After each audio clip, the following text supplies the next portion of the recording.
Smart phone کا غلام۔ ایک چھوٹے سے شہر میں ارسلان نام کا ایک لڑکا رہتا تھا۔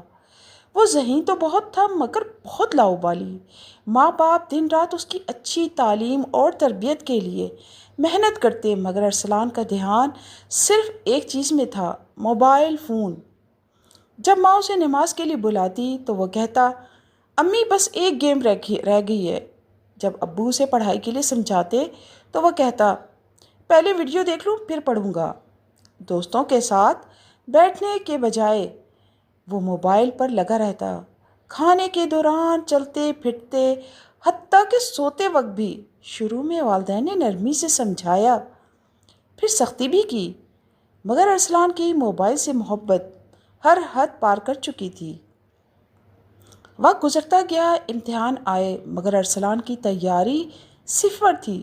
اس نے رات بھر موبائل پر گیمز اور سوشل میڈیا پر وقت برباد کیا۔ نتیجہ آیا، ارسلان بری طرح فیل ہو گیا۔ اس کے دوست اعلیٰ نمبروں سے پاس ہو کر اچھے کالجز میں داخل ہو گئے، لیکن ارسلان کا چہرہ شرمندگی سے جھک گیا۔ اس کے ابو نے جب اس کی رپورٹ بک دیکھی تو ان کی آنکھوں میں آنسو آ گئے اور ماں نے سر پکڑ لیا۔ محلے والے بھی چہمے گوئیاں کرنے لگے، اتنا اچھا لڑکا تھا بگڑ گیا موبائل کے ہاتھوں۔ اب ارسلان کو سمجھ میں آیا کہ اس نے وقت، تعلیم اور والدین کے اعتماد تینوں کو کھو دیا ہے۔ وہ آئینے کے سامنے کھڑا ہو کر خود سے کہتا، ایک اسمارٹ فون نے مجھے بیوقوف بنا دیا۔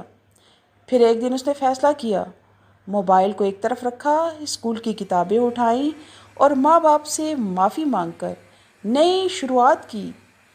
محنت شروع کر دی تو کامیابی بھی لوٹ آئی۔ اگلے سال اس نے نہ صرف امتحان پاس کیا بلکہ اپنے اسکول میں اچھی پوزیشن بھی لی۔ تب وہ سب بچوں سے کہتا، موبائل فون اگر قابو میں ہو تو فائدہ دیتا ہے، اور اگر وہ تمہیں قابو کر لے تو سب کچھ چھین لیتا ہے۔